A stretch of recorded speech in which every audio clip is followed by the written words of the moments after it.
The audit team's folder hits the conference table with a sharp thud. Amanda's face drains of color as they demand her original project files. Her mouth opens and closes like a fish gasping for air. 20 minutes ago, she stood in the same room presenting my quarterly analysis report as her masterpiece, even suggesting I could learn from her dedication.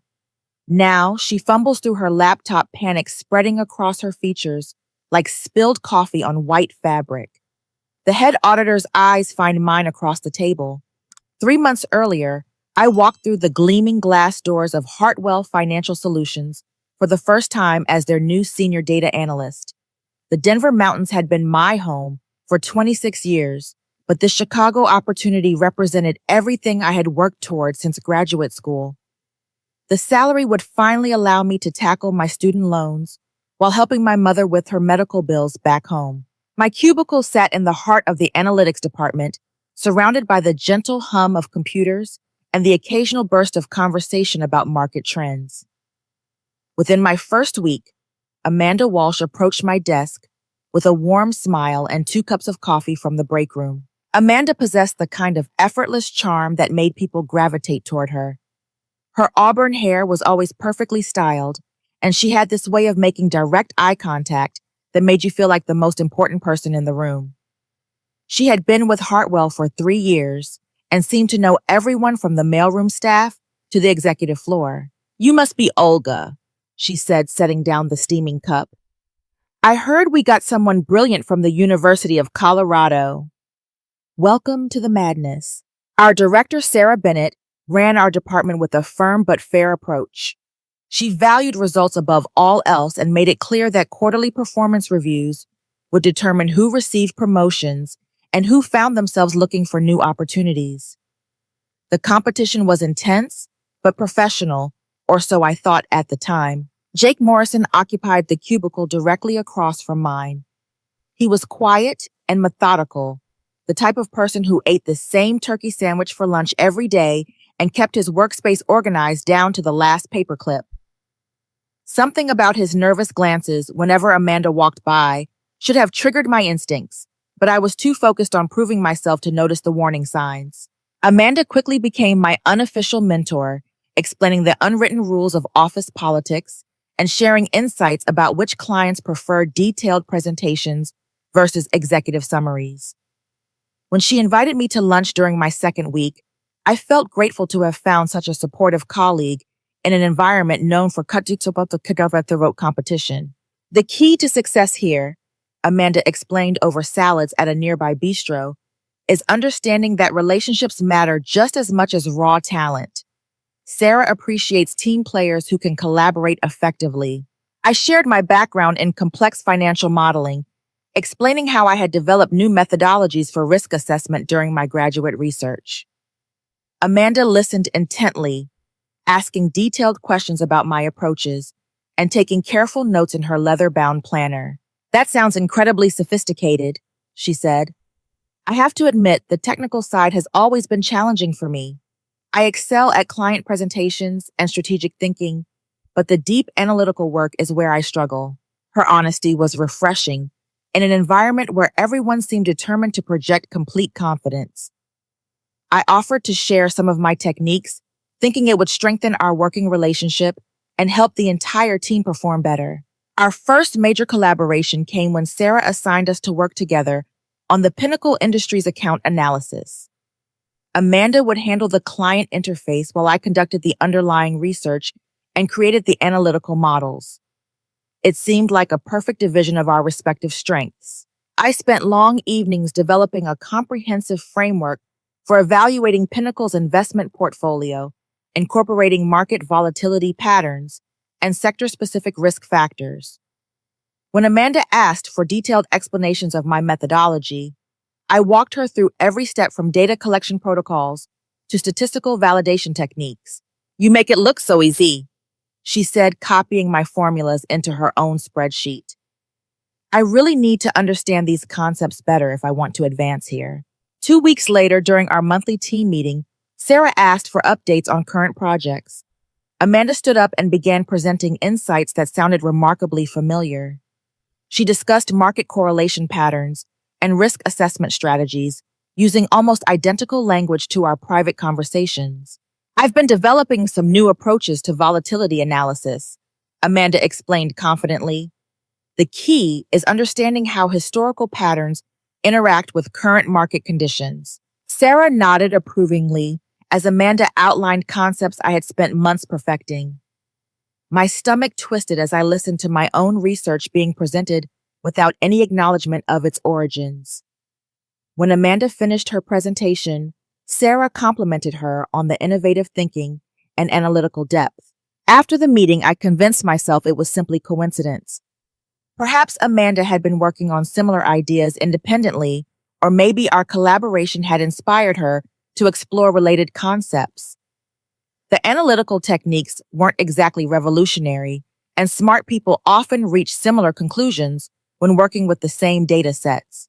But Jake Morrison had been watching from across the table with a concerned expression. As everyone filed out of the conference room, he quickly scribbled something on a piece of paper and dropped it on my desk while walking past. The note was brief but disturbing. "We need to talk about Amanda." I stared at the paper for several minutes, wondering what Jake knew that I didn't. Amanda had been nothing but supportive and encouraging since my arrival. She had taken time from her busy schedule to help me navigate the company culture and understand client expectations. The idea that she might have ulterior motives seemed impossible to reconcile with her friendly demeanor and apparent dedication to team success. But as I replayed the meeting in my mind, certain details began to stand out. The specific terminology Amanda had used matched my explanations almost word for word. The examples she cited were identical to ones I had developed for my personal research files. Even her gestures and speaking rhythm had seemed different, as if she were reciting rehearsed material rather than discussing concepts she truly understood.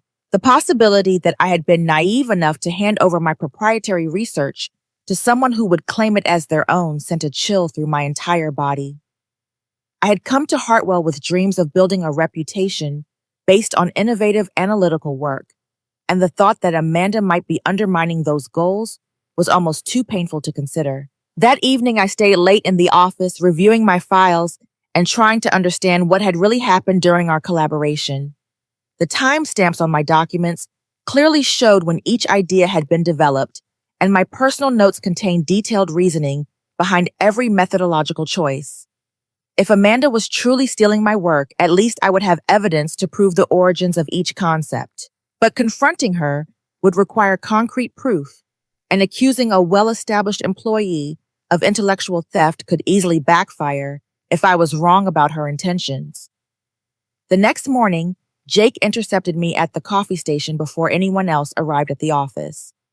His usually calm demeanor showed cracks of barely controlled frustration as he glanced around to ensure our privacy. "I should have warned you sooner," he said quietly. "Amanda has a history that management doesn't want to acknowledge."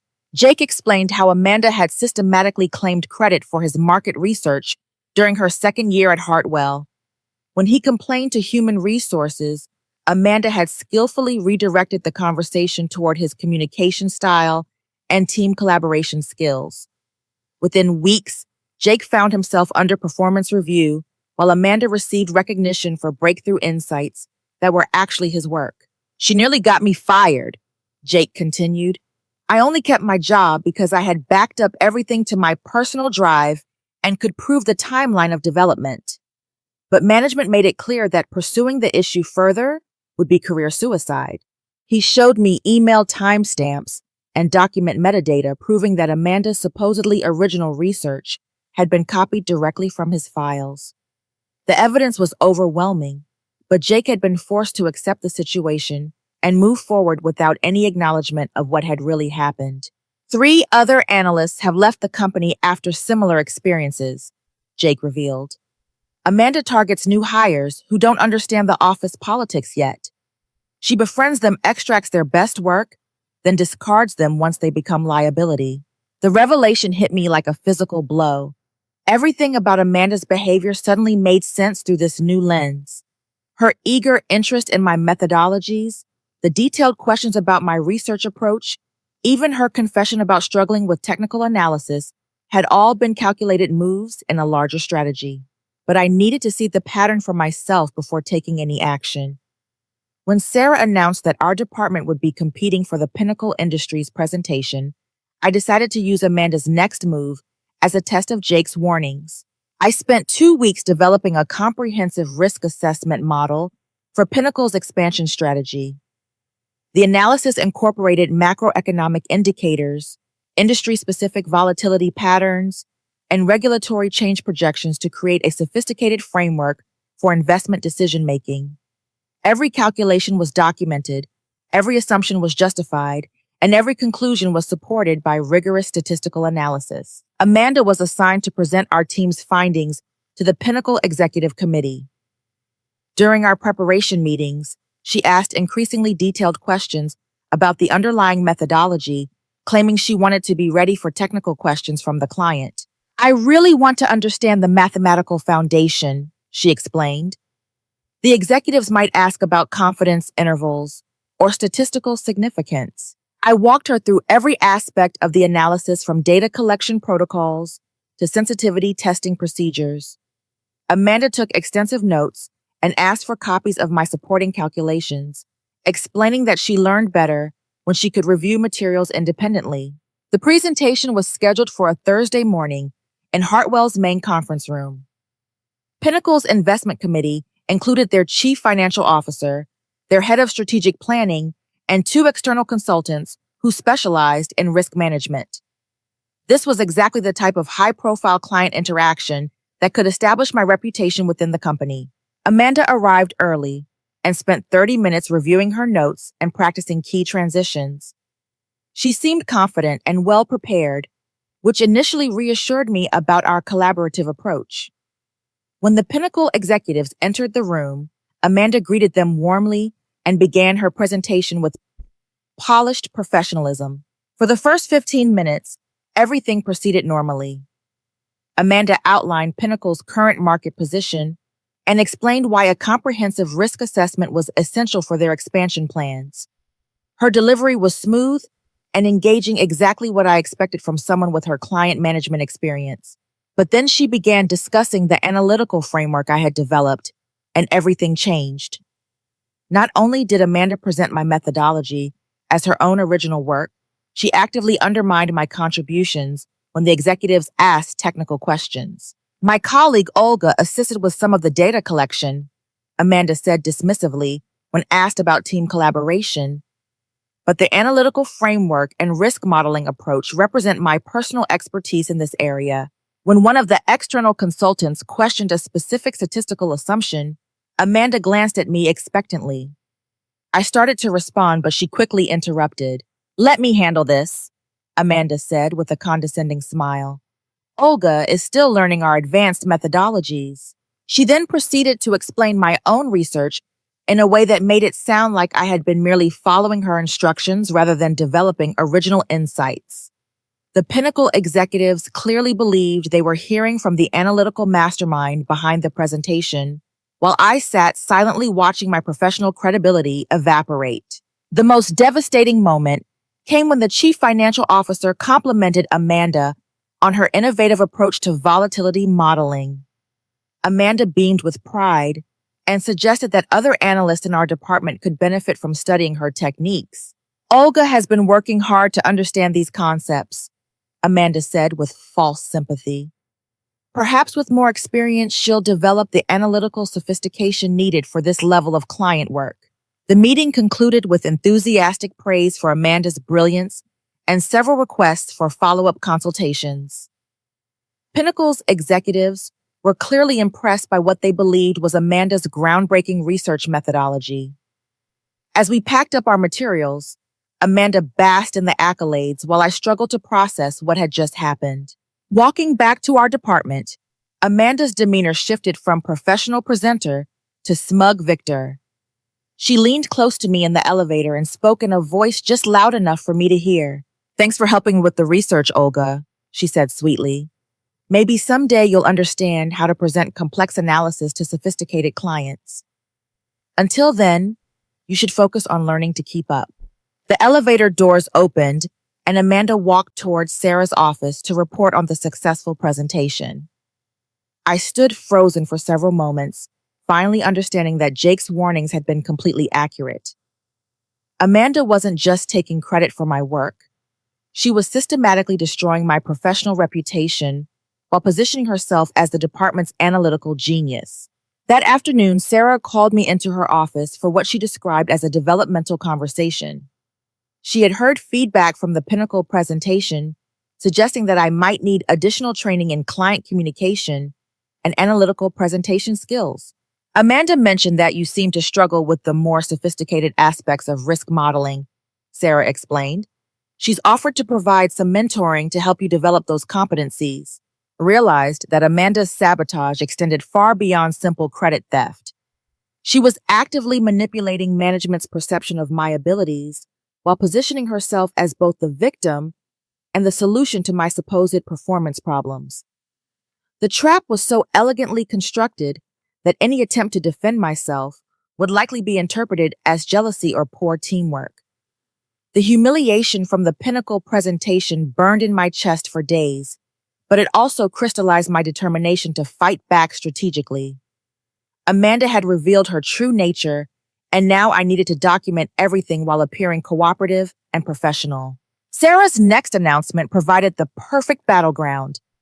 Our department would compete for the quarterly analysis project that historically led to promotion opportunities. The assignment involved creating comprehensive market forecasts for 6 major industry sectors, requiring exactly the type of sophisticated modeling where I excelled. Amanda immediately volunteered to lead the project while graciously offering to mentor me through the process. Her proposal sounded generous and collaborative to anyone who didn't understand her real intentions, but I recognized it as another setup for intellectual theft. I think this would be a wonderful development opportunity for Olga, Amanda told Sarah during our team meeting. She could handle the data collection and preliminary analysis while I focus on the strategic interpretation and client presentation aspects. Sarah approved the arrangement, praising Amanda for her leadership and commitment to team development. Once again, Amanda had positioned herself as the beneficiary of my expertise while making it appear like she was doing me a favor. But I was no longer the naive new hire who had walked into Amanda's trap 3 months earlier. This time I would document everything and build an ironclad case, while she unknowingly provided evidence of her own misconduct. I began saving multiple versions of every file, backing up documents to my personal cloud storage, and maintaining detailed logs of all project communications.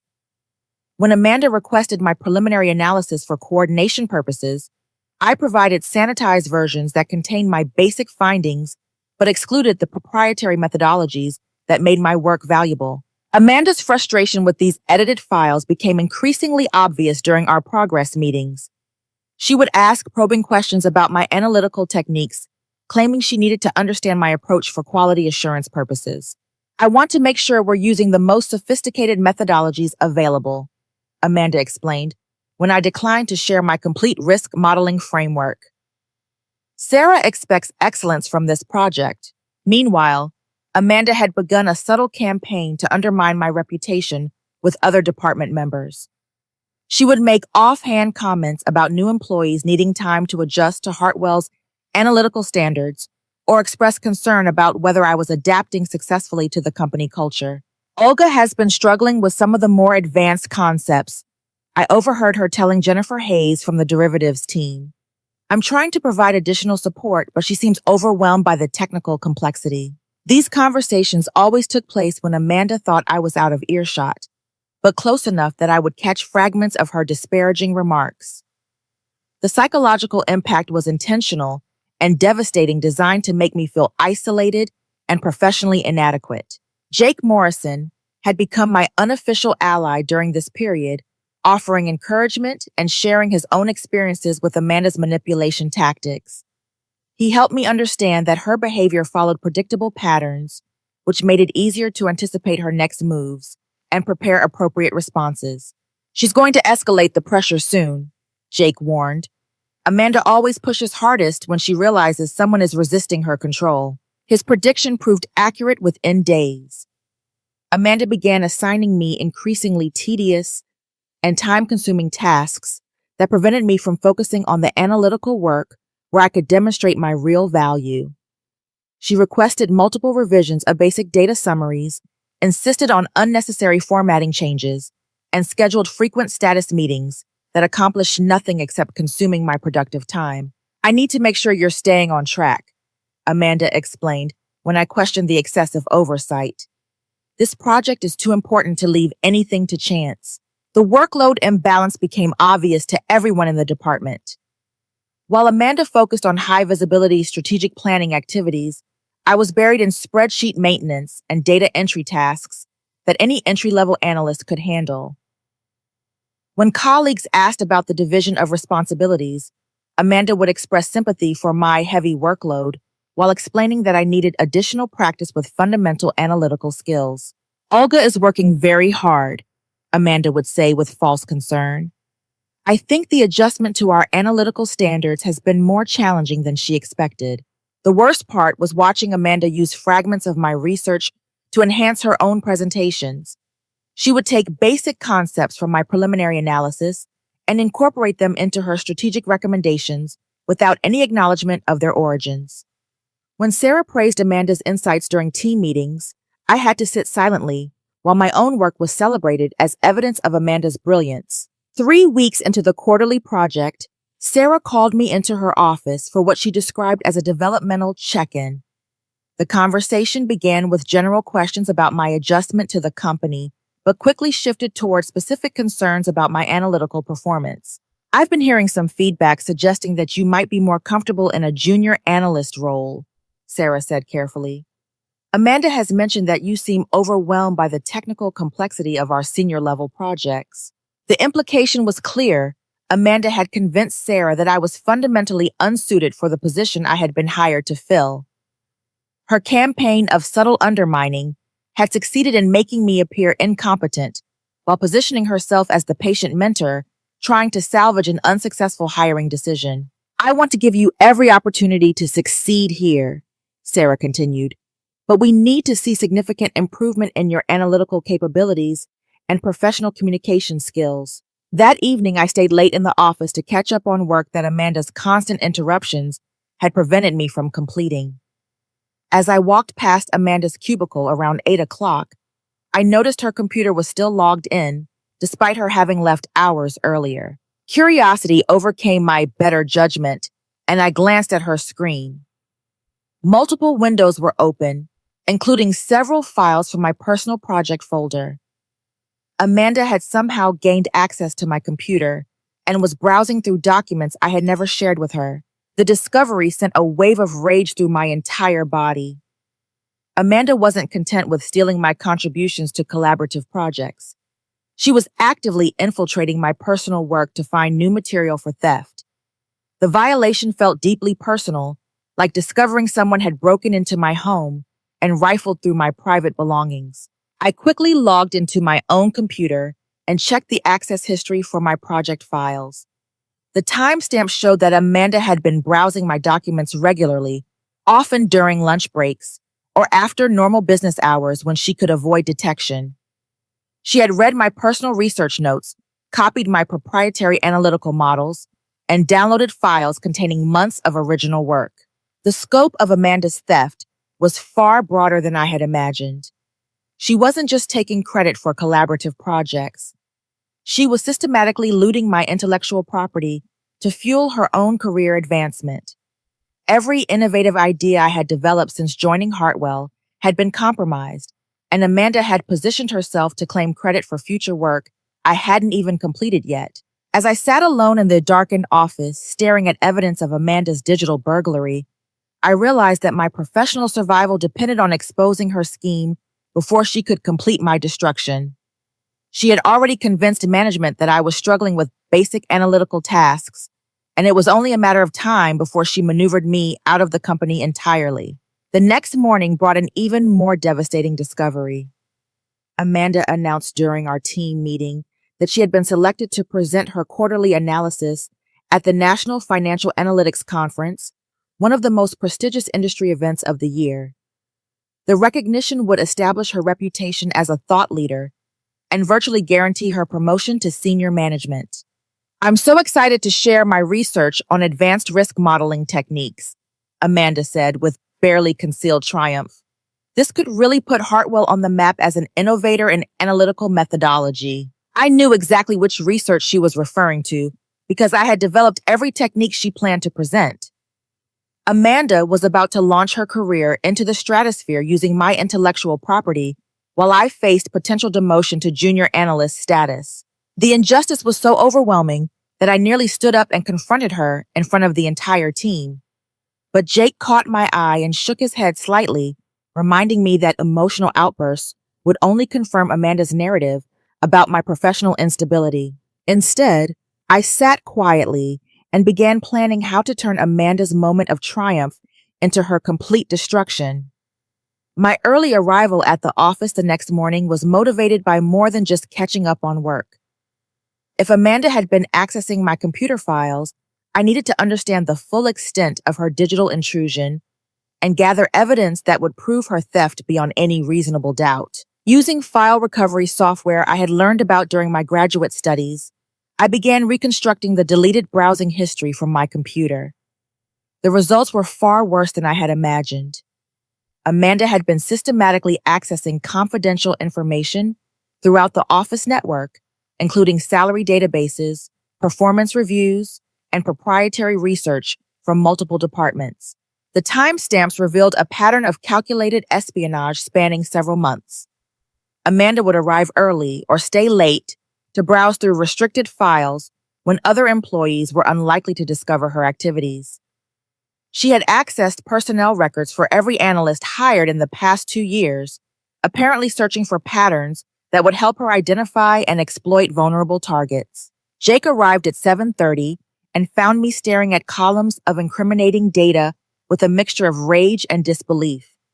When I showed him the evidence of Amanda's network infiltration, his quiet demeanor shifted into something approaching excitement. I knew she was stealing work, Jake said, but this is criminal behavior. She's been conducting corporate espionage. He introduced me to Martin Torres from the Information Technology Department, who had been quietly investigating unusual network access patterns for several weeks. Martin was a methodical investigator with a background in digital forensics, and he had noticed that someone was browsing restricted files during off hours without proper authorization. I've been building a case, Martin explained, but I needed to identify the specific individual before alerting management.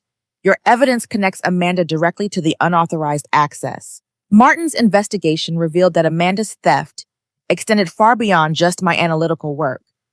She had been copying proprietary research from every department in the company, apparently building a comprehensive library of intellectual property that she could claim as her own original development. The historical pattern was staggering in its scope and audacity. Amanda's supposedly stellar performance record correlated perfectly with the hiring cycles of new analysts, suggesting that her success depended entirely on exploiting fresh talent who didn't yet understand the company's political dynamics. She's been running this scheme for over 2 years, Martin continued. Every breakthrough insight she's claimed actually originated from someone else's research. I showed Martin my own tracking experiments where I had embedded hidden metadata in dummy files to test whether Amanda was accessing my personal computer. The results confirmed that she had downloaded and examined everything, including documents specifically created to detect her intrusion. This gives us concrete proof of unauthorized access, Martin said with satisfaction. Combined with your documented evidence of intellectual theft, we have everything needed to expose her operation. But Amanda's awareness of my changed behavior was becoming increasingly obvious. During our project meetings, she scrutinized my responses more carefully and asked probing questions designed to test whether I suspected her activities. Her control over my workload intensified as she assigned me to increasingly peripheral tasks that kept me away from meaningful analytical work. I think you should focus on data verification this week, Amanda suggested during our Monday progress review. We need to ensure absolute accuracy before moving forward with the strategic analysis. The assignment was clearly designed to prevent me from developing new research that she couldn't access and steal. By limiting me to routine data checking, Amanda could maintain control over the project's intellectual content while positioning herself as the source of all innovative insights. Her psychological manipulation had also reached new levels of sophistication. Amanda would make subtle references to my supposed analytical limitations during conversations with other team members, always within my hearing range, but framed as expressions of concern rather than direct criticism. I worry that Olga might be overwhelmed by the technical complexity, she told Sarah during a hallway conversation, clearly intended for my benefit. Maybe we should consider bringing in additional support. The cumulative effect of these tactics was emotionally exhausting. I found myself second-guessing my own abilities and wondering whether Amanda's assessment of my performance contained some element of truth. The constant stress was affecting my sleep, my appetite, and my ability to concentrate on work that should have been straightforward. But Martin's forensic evidence provided the perspective I needed to understand that Amanda's undermining was entirely strategic, rather than based on any legitimate performance concerns. She was systematically destroying my confidence and reputation to ensure I couldn't effectively challenge her theft of my intellectual property. She's following a classic manipulation playbook, Martin explained. First, she isolates the target by undermining their credibility. Then she increases psychological pressure to prevent them from mounting an organized defense. The most infuriating discovery was that Amanda had been submitting my research to industry publications under her own name. A thorough search of academic databases revealed 3 articles bearing Amanda's authorship that contained analysis and methodologies I had developed during my graduate studies and early months at Hartwell. One paper had won a prestigious industry award for innovative risk modeling techniques, establishing Amanda's reputation as a thought leader in quantitative finance. Another had been cited dozens of times by other researchers, creating a foundation of professional recognition that would follow Amanda throughout her career. This isn't just workplace theft, I realized with growing anger. She's stealing credit for work that could define my entire professional trajectory. Jake and Martin helped me create a comprehensive timeline documenting Amanda's systematic theft across multiple victims and departments. The evidence filled several thick folders and painted a picture of calculated fraud that extended far beyond simple workplace politics. We have everything needed to destroy her, Jake said with grim satisfaction. The question is, how to present this evidence in a way that ensures justice without making ourselves targets for retaliation. Amanda's announcement during our Wednesday team meeting provided the perfect opportunity. She had been invited to present her quarterly analysis research at the upcoming National Financial Analytics Conference, where industry leaders would evaluate cutting-edge methodologies and award recognition to innovative practitioners. This is such an honor, Amanda said with false modesty. I'm excited to share my breakthrough techniques with the broader analytical community. I knew she was referring to my risk modeling framework, the same methodology I had been developing for over 2 years through graduate research and practical application. Amanda was about to launch her career to national prominence using intellectual property she had stolen through digital burglary and systematic deception. The injustice was so profound that I nearly confronted her immediately. But Martin's warning about strategic patience kept me focused on building an airtight case, rather than seeking immediate emotional satisfaction. Let her dig her own grave, Martin advised. The bigger her claims about original research, the more devastating her exposure will be when we prove she's a fraud. That afternoon, Amanda made a critical mistake that would ultimately seal her fate. She approached me privately with what she framed as a generous offer to collaborate on her conference presentation. I've been thinking, she said with calculated sweetness, maybe you could help me prepare some of the technical appendices for the conference presentation. It would be great experience for you to contribute to such a high-profile project. The proposal was transparently designed to ensure my continued cooperation while giving her access to any additional research I might have developed independently. Amanda was so confident in her control over the situation that she was essentially asking me to help her steal my own work more effectively. "I'll think about it," I replied, maintaining the facade of professional cooperation while internally seething at her audacity.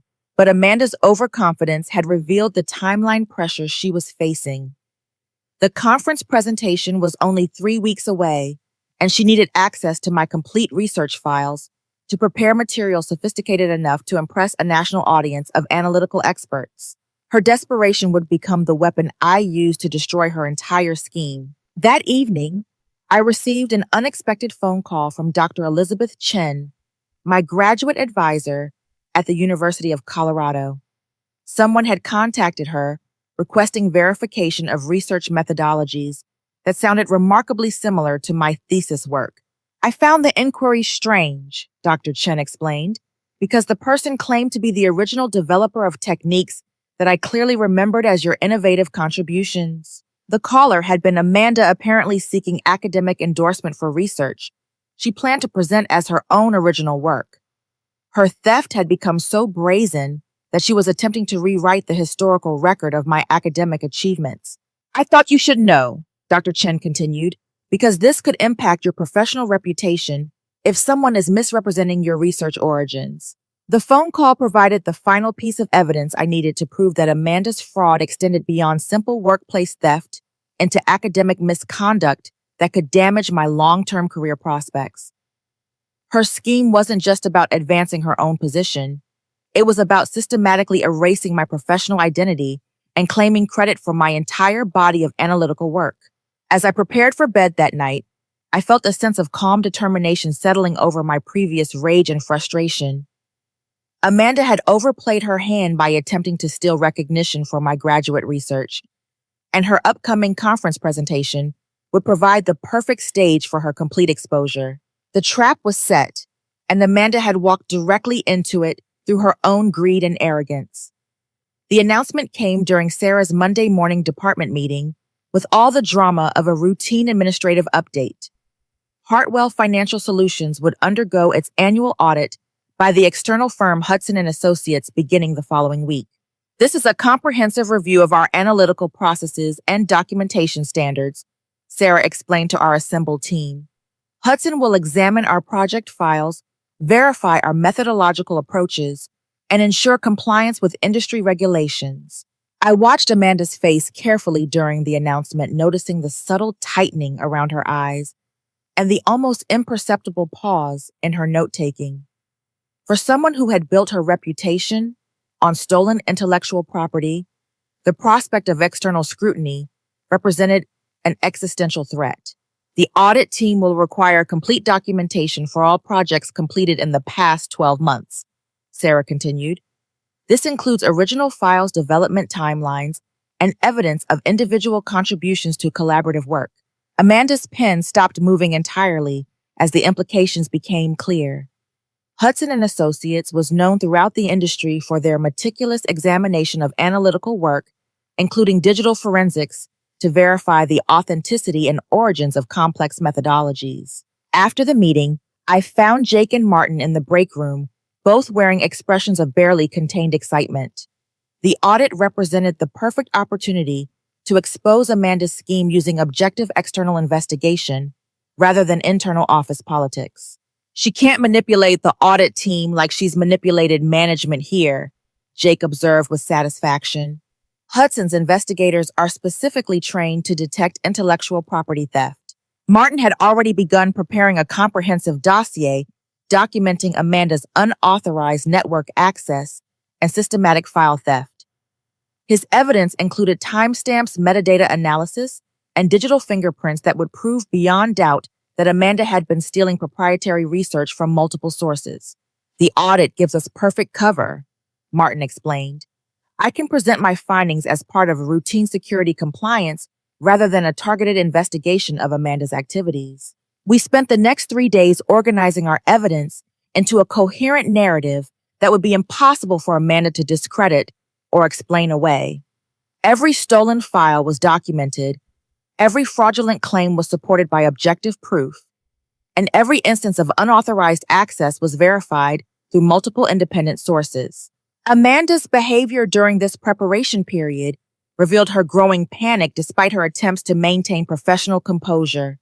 She repeatedly asked me for copies of backup files that could help her prepare for the audit, claiming she wanted to ensure our collaborative work was properly documented. I just want to make sure we present a unified picture of our project development, Amanda explained when I declined to provide additional materials. The auditors need to see clear evidence of our teamwork and shared contributions. Her desperation was becoming increasingly obvious to anyone who understood the subtext of these conversations. Amanda needed access to my original research files because she had never possessed the underlying work that supported her claimed innovations. I maintained professional courtesy while refusing to provide any assistance that could help Amanda fabricate evidence of her supposed analytical contributions. Every request was politely declined, with explanations about protecting intellectual property and maintaining proper audit protocols. I think it's best if we each present our own work directly, I suggested when Amanda pressed for shared documentation. That way, the auditors can evaluate individual contributions without any confusion about development timelines. Amanda's frustration with my uncooperative attitude was becoming harder for her to conceal.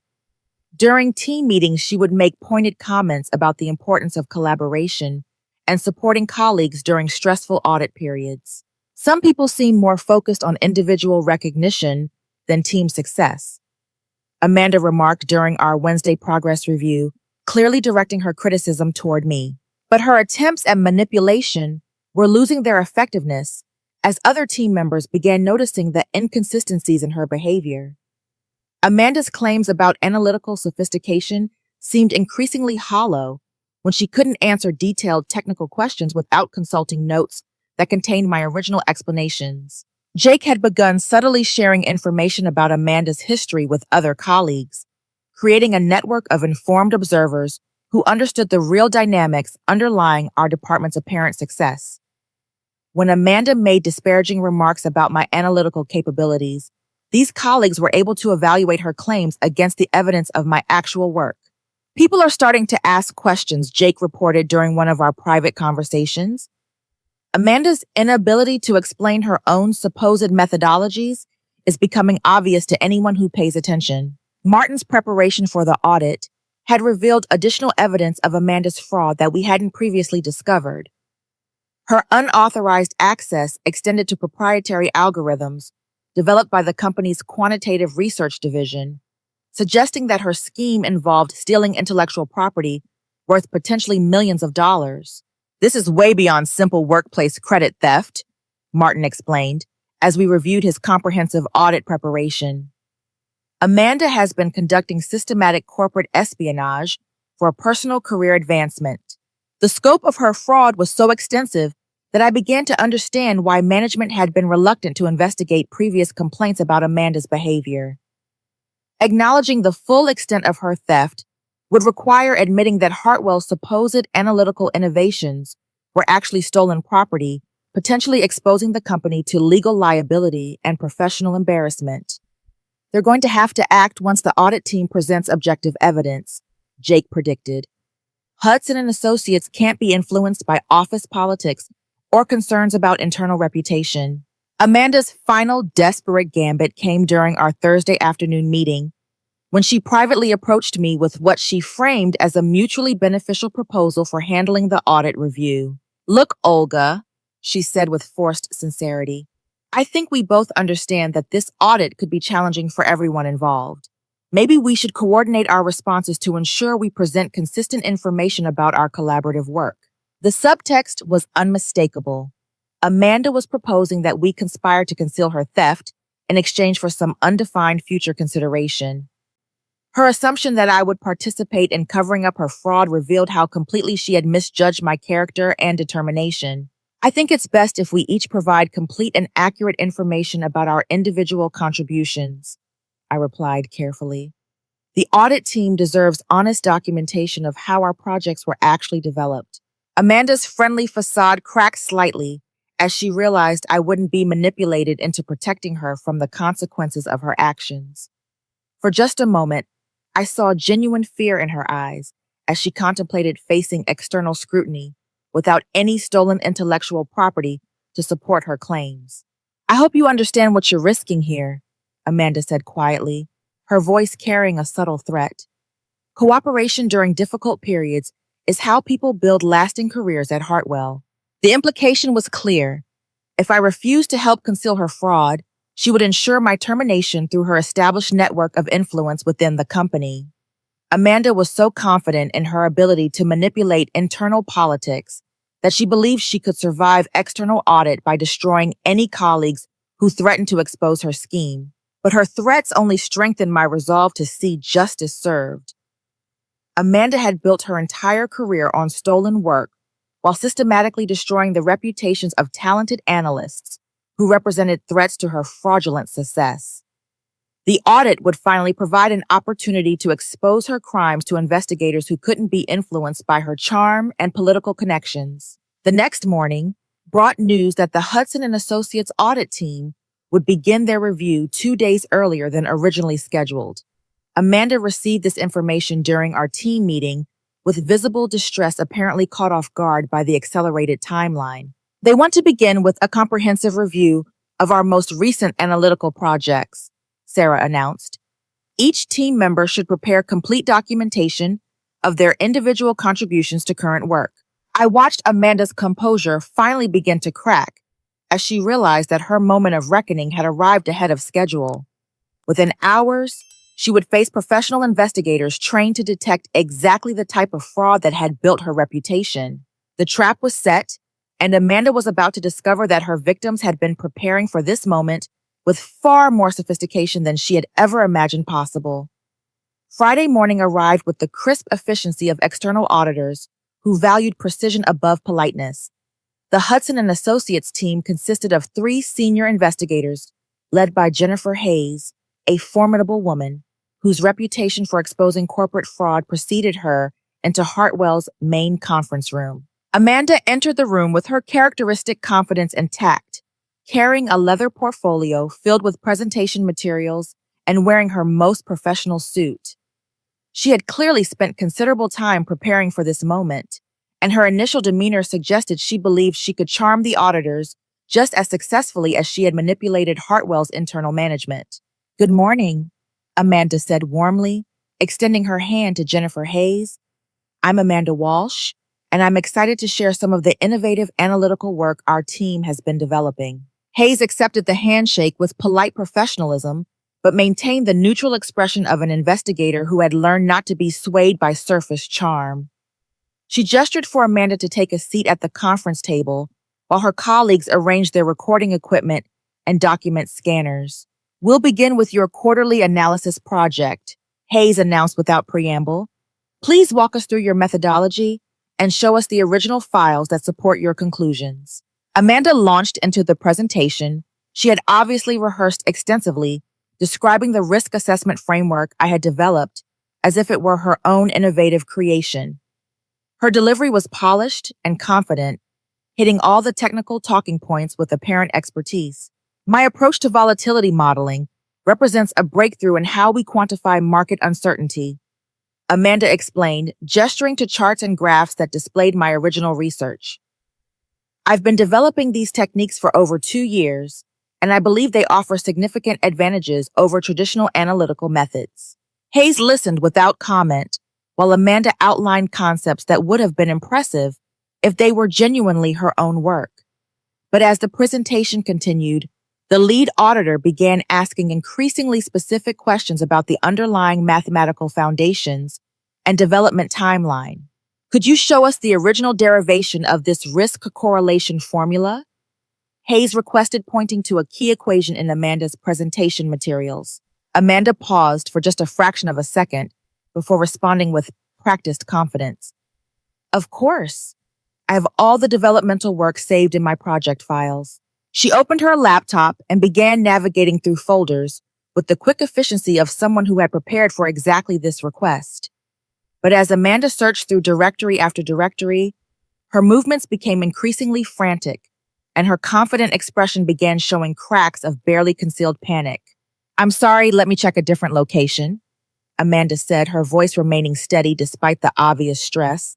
Sometimes I save the preliminary work in separate folders for organization purposes. Hayes waited patiently while Amanda continued searching, but her expression had shifted from neutral professionalism to focused attention. Experienced auditors recognized the signs of someone desperately trying to produce documentation that didn't exist. Perhaps we could move on to the next component while you locate those files, Hayes suggested diplomatically. Amanda nodded gratefully and continued her presentation, but the damage to her credibility had already begun. When Hayes asked for the original data sets used in the analysis, Amanda faced the same problem. She could display the final results, but had no access to the underlying work that supported her claimed innovations. I think there might be some technical issues with my file organization, Amanda said with forced lightness. Let me contact our IT department to help retrieve the original documentation. It was at this moment that Hayes made the request that would destroy Amanda's carefully constructed facade entirely. Actually, let's pause the presentation, Hayes said firmly. We need to examine the metadata and development history for all files related to this project. Please provide us with complete access to your computer and network accounts.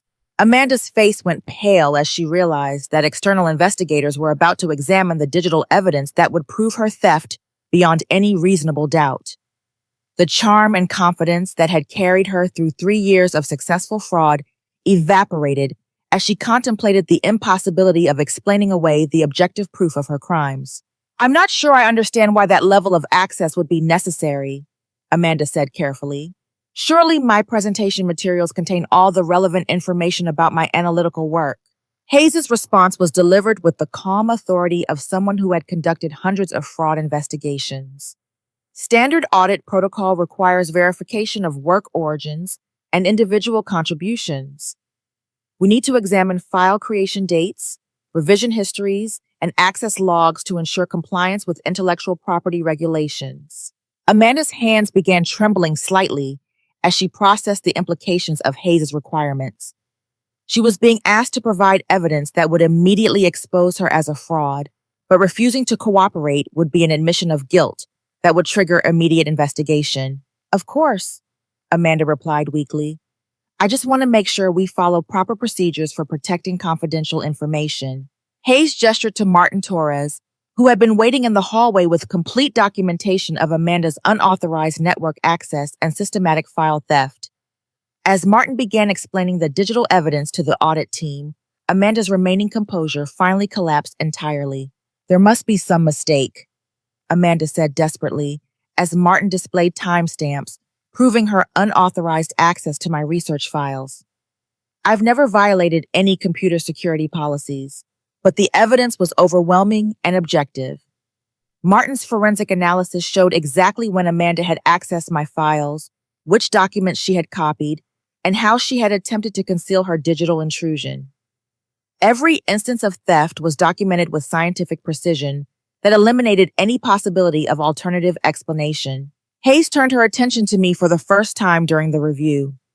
Ms. Olga, we understand you were the original developer of the analytical framework that Ms. Walsh presented as her own work.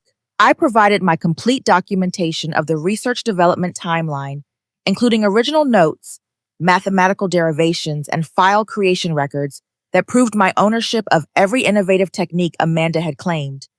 The contrast between my comprehensive evidence and Amanda's complete lack of supporting materials was devastating and undeniable.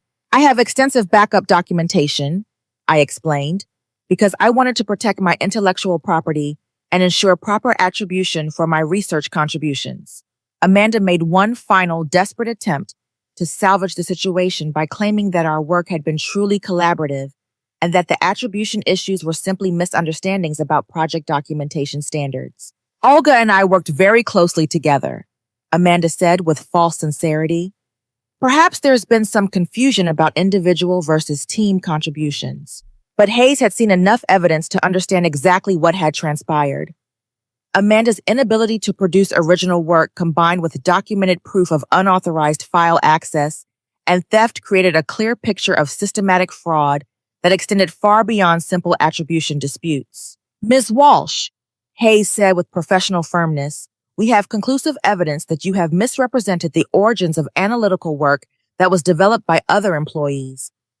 This constitutes intellectual property theft and potentially criminal fraud. Amanda's final facade crumbled completely as she realized that her scheme had been exposed to external investigators who could not be influenced by her charm or intimidated by her threats. She began stammering incoherent explanations and excuses while the audit team documented evidence that would end her career and potentially result in criminal prosecution. "This is all a misunderstanding," Amanda pleaded desperately. "I've always given appropriate credit for collaborative work." But Hayes was already reaching for her phone to contact Hartwell's legal department and law enforcement authorities. Amanda's years of successful fraud had finally encountered the one force she couldn't manipulate: objective evidence examined by professional investigators who specialize in exposing exactly her type of scheme.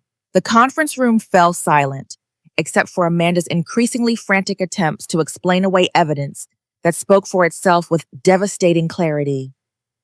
Her empire of stolen intellectual property was collapsing in real time, and everyone present understood that justice was finally being served after years of successful deception. The aftermath of Amanda's exposure unfolded with the swift efficiency of a company determined to minimize legal liability and restore professional credibility. Within hours of the audit team's preliminary findings, Sarah called an emergency department meeting to address what she carefully described as serious policy violations that require immediate action. Amanda's termination was announced with clinical precision that avoided any admission of management's failure to detect her fraud earlier. Effective immediately, Amanda Walsh is no longer employed by Hartwell Financial Solutions due to violations of intellectual property policies and unauthorized access to confidential information.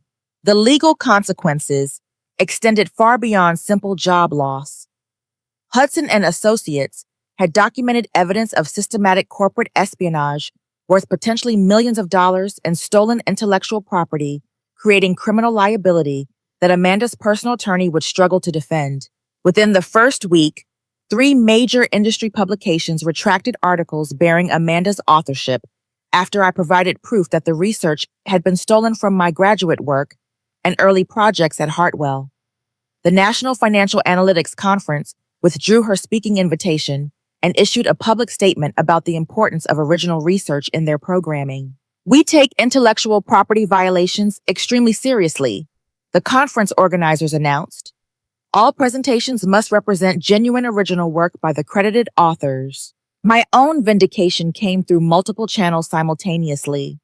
Sarah publicly acknowledged that my analytical contributions had been systematically undervalued due to misrepresentation of project development timelines and individual contributions. Olga's innovative risk modeling techniques represent exactly the type of analytical excellence that Hartwell strives to foster, Sarah announced during our next team meeting. "We're pleased to recognize her outstanding work with immediate promotion to senior analyst and leadership of the Advanced Analytics Division." The promotion came with a substantial salary increase that included retroactive compensation for contributions previously credited to Amanda. More importantly, my professional reputation was fully restored with public acknowledgement that I had been the true innovator behind methodologies that had enhanced Hartwell's market position. Jake Morrison received recognition for his courage in helping expose Amanda's fraud, earning a promotion to project management and praise for maintaining professional integrity despite personal risk. His willingness to share information about Amanda's history had been crucial in building the comprehensive case that led to her downfall. Sometimes doing the right thing requires taking stands that feel dangerous in the moment, Jake reflected during our celebration dinner. But allowing fraud to continue ultimately hurts everyone in the long run. Martin Torres was commended for his digital forensics work and tasked with implementing new security protocols designed to prevent future intellectual property theft. His methodical investigation had provided the objective evidence that made Amanda's conviction impossible to dispute or minimize. The technical evidence spoke for itself, Martin explained to the company-wide security training session that resulted from Amanda's case. "Our job is to protect legitimate innovation while ensuring proper attribution for individual contributions. The policy changes implemented in response to Amanda's fraud created lasting improvements in Hartwell's professional culture. New documentation requirements ensured that individual contributions to collaborative projects would be clearly tracked and attributed, while enhanced network security prevented unauthorized access to confidential research.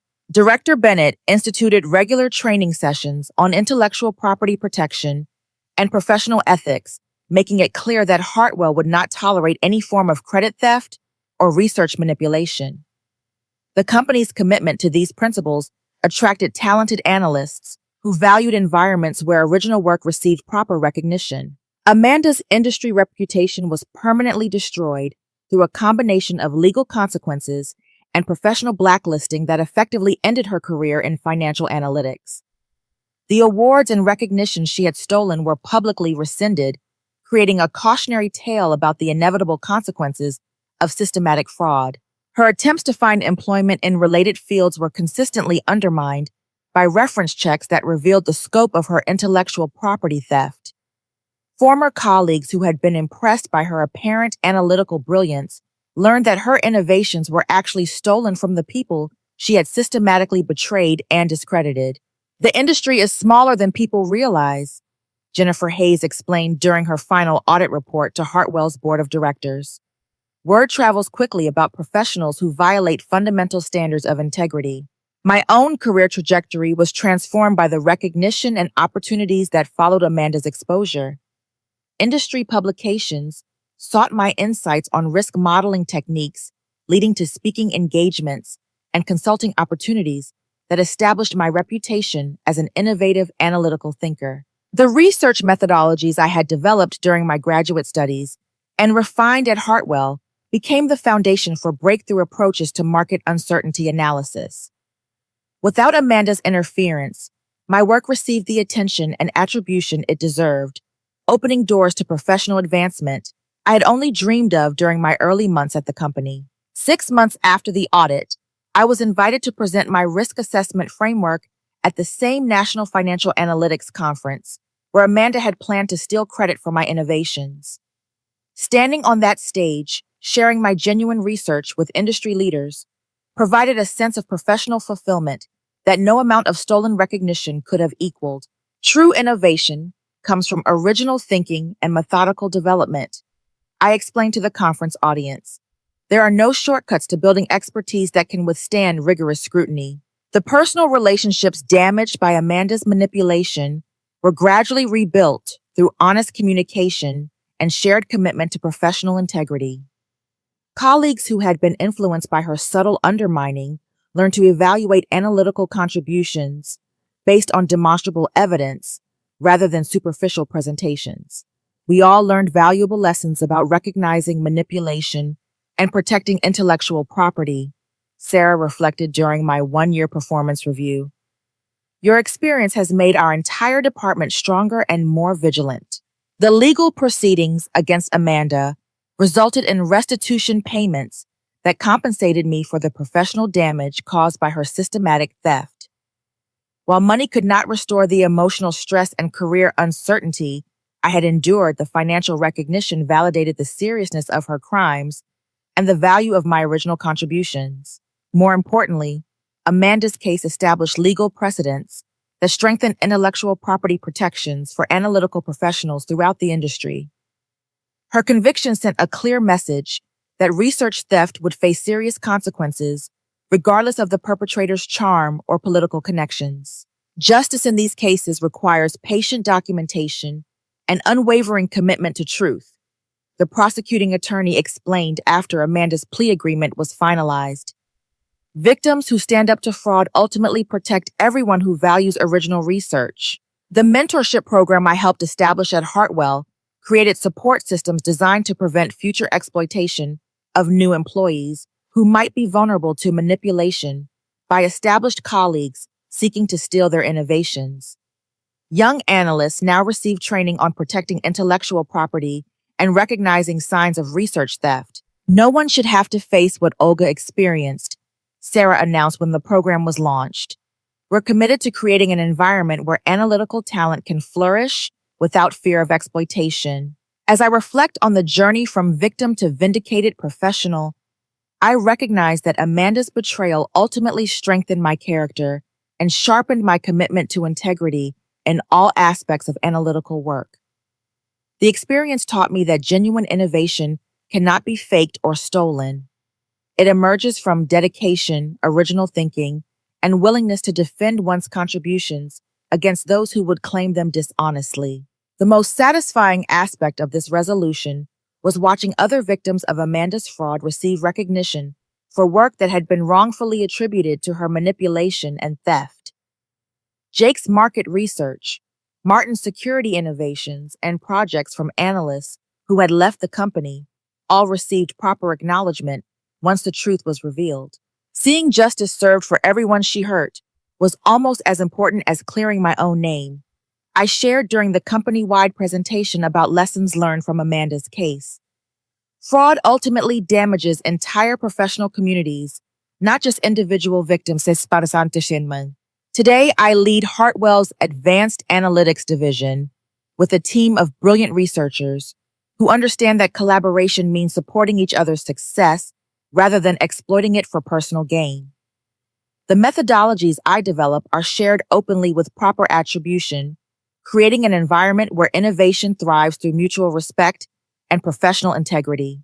Amanda Walsh's name has become synonymous with intellectual property fraud in our industry, serving as a cautionary tale for anyone tempted to build their career on stolen work. Meanwhile, the legitimate innovations she attempted to claim continue advancing analytical science through proper research and ethical professional conduct. Have you ever had to stand up to someone who was taking credit for your work? I'd love to hear about your experience in the comments below. If this story resonated with you, please give it a like and subscribe to hear more about overcoming workplace challenges. Don't forget to share this with anyone who might be facing similar situations. Thank you for listening, and remember that the truth always has a way of exposing itself when we have the courage to document it and fight for what's right.